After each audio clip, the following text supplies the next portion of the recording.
देखिए शिवनंदन सर आ रहे हैं। देखिए अभी फ्लाइट से तुरंत उतरे हैं और हम सबके बीच आ रहे हैं और बात करेंगे कि मनी मेराज जो अभी जेल में जा चुके हैं, तो सर क्या कुछ कहते हैं। देखिए सर से बातें करेंगे।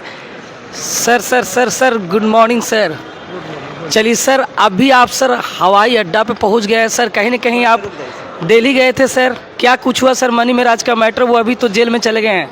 देखिए, मनी महराज के मैटर में इतना चीज़ समझिए कि मनी महराज के मैटर में अभी गाज़ियाबाद में बेल फाइल हो गया है डिस्ट्रिक्ट कोर्ट में।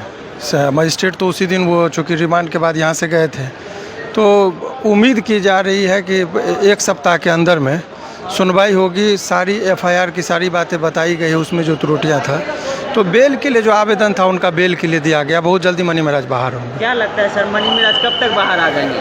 ठीक है, समय सीमा तो कहना अभी ठीक नहीं है, लेकिन बहुत जल्दी निकलेंगे। वो रोशन रोही वाला जो लंबे अवधि तक के लिए गया था, वो ऐसी नौबत नहीं है। तो सर बनू दगड़ जिस तरह से सोचती है कि उनको फंसाना है, उनको जेल से बाहर नहीं निकलना, कैरियर खराब कर देना है, तो क्या सर ऐसा नहीं देखने को मिलेगा? नहीं, किसी के कह देने से कैरियर नहीं खराब होता है। आजकल एक प्रचलन चला है कि मान लीजिए लिविंग रिलेशनशिप में रहे, लड़की वयस्क है, प्यार मोहब्बत करे और लड़का को 3 साल बाद रेप केस में फंसा दे। तो जज साहब भी विदक गए, अभी जो जुडिशल मजिस्ट्रेट साहब थे वहाँ पर बहुत एक लाइन में बोले कि इनको एक दिन भी हम जेल में नहीं रखेंगे, डिस्पोजल करना होता, नहीं तो डायरी मांगते हैं, लंबी टाइम लगता है। उन्होंने कहा कि नहीं, ये लड़का निर्दोष है। उनका कमेंट था। उन्होंने बोला तुरंत आप डिस्ट्रिक्ट जज के पास जाइए, वो बेल देंगे। सर बनू दगड़ का साथ है हिंदू रक्षा दल का, तो कैसे सर? देखिए, जाति और धर्म के टिप्पणी से नहीं, कोर्ट अपने कानून पर चलता है। हर व्यक्ति कानून के नज़र में, वो पॉलिटिक्स करते हों, उन लोगों को एक जरिया चाहिए अपने आप को उजागर करने का। तो उनका अपना व्यक्तिगत चीज़ है, उस पर हम लोग का कोई टीका टिप्पणी नहीं। वकील का काम होता है कानून के दृष्टिकोण से देखना। बनू द ग्रेट ने जो मामला रखा है, एफआईआर में एफआईआर ही फॉल्स है। वो सारी चीज़ें आ गई, 3 साल पहले की घटना है। वो लड़की रह रही है दिल्ली की है, घटना मुजफ्फरपुर की है, केस किया गया है उत्तर प्रदेश में। आखिर क्यों?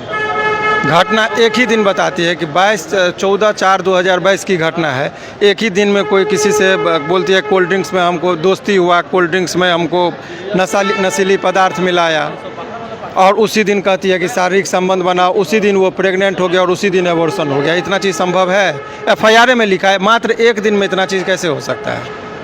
तो ये स्पष्ट है कि न घटना का चौहद्दी पता है, न घटना की तिथि पता है उसको। तो ऐसे परिस्थिति में तो ये कहा ही नहीं जा सकता है कि उसमें क्या है। तो एक जज साहब ने यही कहा कि भाई इसमें एक ही दिन में कैसे हो सकता है? एक ही दिन में उसकी घटना की तिथि, एक ही घटना। देखिए, फिर से मैं रिपीट कर रहा हूँ, एफआईआर के साथ भी जब ऑफिस में आएंगे मैं पूरा डिटेल बताऊँगा। घटना बता रही है कि 14/4/2022 में कह रही कि हमको दोस्ती भी हो गया, क्योंकि घटना कब से कब तक का एक एफआईआर का कॉलम होता है। तो बोला 14/4/2022 से लेकर 14/4/2022 तक, यानी एक ही दिन की घटना है। इतना ही में वो विवरण दे रही है कि हमारे साथ दोस्ती हुआ, जाति छुपाकर, नाम छुपाकर। उसके बाद बता रही कि दोस्त फिर हमको कोल्ड ड्रिंक्स में नशीला पदार्थ मिलाया, फिर बेहोश किया, हमारे साथ दुष्कर्म किया, फिर हम प्रेग्नेंट हो गए तो फिर ये जो है सो एबॉर्शन कराया। तो एक ही दिन में ऐसे कैसे हो सकता है संभव? तो ये तो फंसाने का जो साजिश था, तो एफआईआर पर सारी बातें हैं। आदमी गलत तरीके से, देखिए सच्चाई होती है। सोशल मीडिया में चल रहा है सर कि मनी महराज को पिटाई कर रही है। देखिए, आपको एक चीज़ बता रहे हैं, ये लोग अपना टीआरपी, ऐसा कुछ नहीं है। सरकार सबके लिए होती है। ये लोग हिंदू संगठन जो है ना, बेवजह जोगी जी के राज को बदनाम कर रहे हैं। हम भी हिंदू, हमें भी पता है यहाँ के प्रधानमंत्री हैं। ये लोग, कुछ लोग अपने निजी स्वार्थ के लिए सरकार को भी बदनाम करते हैं।